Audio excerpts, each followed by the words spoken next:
우울한 수요일. 매월 첫 번째 수요일은 끔찍한 날이었다. 수요일이 오는 것이 두렵고 빨리 잊고 싶었다. 그날은 모든 것이 아주 깔끔하게 정돈되어야 한다. 97명의 고아들은 깨끗이 씻고 머리를 단정히 빗질하고 말쑥한 옷으로 갈아입었다. 후견인들에게 공손히 인사를 했고 그날은 스트레스를 많이 받는 날이다. 제류사 에버트는 가장 나이가 많은 고아였기 때문에 대부분의 일을 도맡았다. 제류사는 부엌을 나왔다. 평상시에 늘 하던 일과를 마치기 위해 위층으로 올라갔다. 그녀는 F방을 책임지고 있었다. 그 방에는 11명이 아이들이 사용하는 작은 침대가 줄지어 놓여 있었다. 그녀는 아이들을 불러 온 매무새를 바로잡고 코를 닦아준 뒤 빵과 우유를 먹으러 기분 좋게 식당으로 갔다. 그녀는 아이들을 챙기고 창가에 앉아 차가운 유리에 이마를 댔다.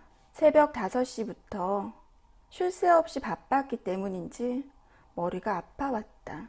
리베트 원장은 하루 종일 제류사에게 이래라 저래라 잔소리를 해댔다. 그뿐 아니라 신경질적으로 혼을 내기도 했다. 마침내 성공적으로 마무리되었다. 후원자들을 비롯한 고아원 방문객들은 시설을 살펴보고 보고서를 읽으며 차를 마셨다. 대부분의 그들은 한 달 동안 고아들에 대해 까맣게 잊을 것이 틀림이 없다. 그녀는 자동차들이 고아원을 빠져나가는 것을 지켜보았다. 그녀는 후원자들이 집으로 돌아가는 광경을 머릿속에 떠올렸다. 자신도 그들처럼 모피 코트를 입고 깃털이 달린 벨벳 모자를 쓴 채 집으로 돌아가면 어떨까 생각해 보았다. 그런데 아무리 애를 써도 집의 모습을 그릴 수가 없었다. 그녀는 17년 동안 고아원에 살면서 평범한 가정집에 가본 적이 없었기 때문이다. 사람들이 무엇을 하며 사는지 도무지 알 수가 없었다. 제류사, 원장실로 가봐 빨리. 합창단원 톰이 딜런이 마치 노래를 부르듯 원장님이 찾는다고 알려주었다. 토미는 제류사를 보자 심각한 일인 것 같아 오히려 자기가 더 난감해했다. 뭐가 잘못됐을까?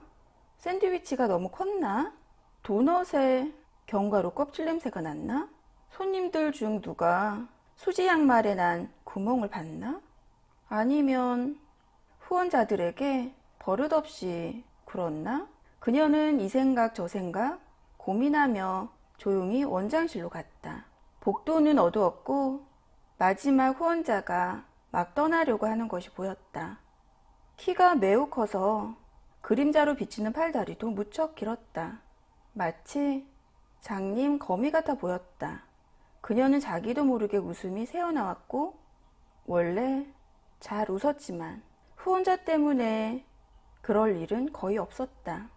후원자들이 고아원을 방문할 때는 아이들부터 원장까지 바짝 긴장하기 때문이다. 뜻밖의 일로 기분이 나아진 그녀는 원장실에 들어가 원장을 보고 미소를 지었다. 원장도 손님을 대하는 듯 다정하게 그녀를 맞이했다.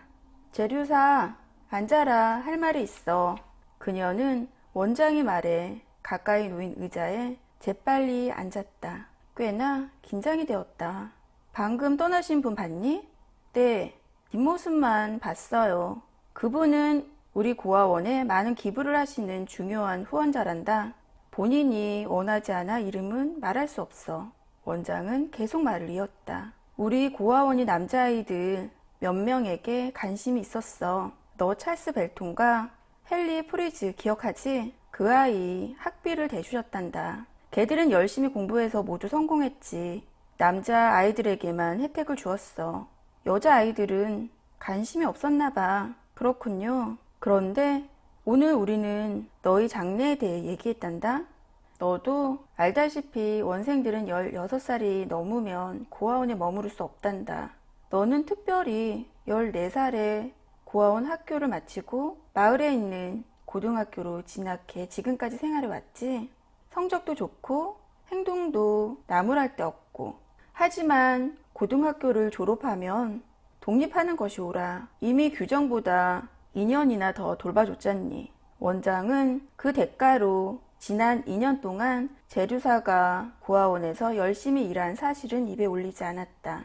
사실 그녀는 고아원 일을 하느라 학교에 가지 못할 때도 있었다. 너희 장래에 대해 이야기하면서 너에 관한 기록을 꼼꼼히 살펴봤어. 이런 경우 일자리를 찾아주는 것이 보통이지만 너는 공부를 잘하지 않니? 특히 영어는 월등하고 우리 고아원을 방문하는 손님들 가운데 프리차드 양이 너희 영어 선생님과 이야기를 나눈 적이 있대. 프리차드 양은 내가 쓴 우울한 수요일 수필을 읽어주며 무척 칭찬을 하더라. 순간 제루사는 리베트 원장의 말에 당황했다. 내가 그를 통해 은혜를 베풀어준 고아원을 웃음거리로 만든 것이 불쾌하지만 다른 사람들이 잘 쓴 글이라고 하니 그냥 넘어가기로 하자. 시시한 수준이었다면 너를 용서하지 않았을지도 몰라. 아무튼 내 글의 내용을 듣고 방금 떠나신 후원자께서 무척 흥미로웠나 봐. 그분이 너를 대학에 보내주시기로 했단다. 대학이요? 그녀는 두 눈이 휘둥그레져 원장에게 대물었다. 원장은 고개를 끄덕였다. 그분은 내가 글솜씨가 좋고 상상력이 풍부하다고 하셨어. 너를 대학에 보내 작가가 되는 교육을 받게 해주시겠대. 그 말이 쉬 믿기지 않아 어리둥절했다. 그분은 모든 계획을 빈틈없이 세워두셨단다. 후원자는 내가 대학을 다니는 4년 동안 매달 35달러씩 넉넉히 용돈을 주시겠대. 용돈을 써본 적 없는 너에게는 지나치다 싶을 만큼 많은 금액이지. 학비, 기숙사비는 곧바로 학교에 거시고 말이야. 용돈은 후원자의 비서가 매달 보내줄 거야. 그 답례로 한 달에 한 번 감사편지를 보내기만 하면 돼. 단 돈을 후원해줘서 고맙다는 이야기를 쓰지 말아야 한다더구나. 용돈은 어떻게 썼는지도 밝힐 필요 없다고. 그분은 내가 돈에 대해 언급하는 것을 결코 바라시지 않는단다. 편지에는 너의 일상생활, 학업에 대한 내용만 적으면 돼. 편지를 쓰는 것 역시 훌륭한 작가가 되기 위한 최선의 길이라고 생각하신단다. 너는 후원자분은 존 스미스 씨라고 부르면 돼. 그것이 실제 이름은 아니지만 워낙 다른 사람들에게 알려지기를 원치 않으시니까 너한테는 존 스미스 씨가 되는 거야. 그분은 자신이 편지 쓰는 것을 싫어해 답장을 보내지 않을 것이라고 덧붙이셨어. 매달 너희 편지는 기다릴 것이라고 말씀하셨지. 만약 꼭 답장이 필요한 일이 생기면 그분이 비서인 그릭스 씨에게 연락하면 돼. 편지를 쓰는 것이 그분이 후원에 대한 유일한 보답이니까 매달 빠뜨리지 말거라. 그분이 우리 고아원에 많은 지원을 아끼지 않는다는 사실을 잊지 마. 그녀의 머릿속은 순식간에 혼란과 기대감으로 가득 차 혼자 생각을 정리한 시간을 갖고 싶었다. 하지만 원장은 계속 말을 이어나갔다. 나는 내가 이 행운을 감사히 받아들여야 한다고 생각해. 너 같은 처지의 아이에게 이런 행운이 찾아오는 것은 흔치 않아. 내가 반드시 기억해야 할 것은 예, 원장님, 감사합니다. 저는 이제 그만 돌아가서 아이들을 돌봐줘야 해요. 그녀는 서둘러 원장실을 나왔다. 원장은 기가 막힌 표정으로 그녀의 뒷모습을 멍하니 바라보았다.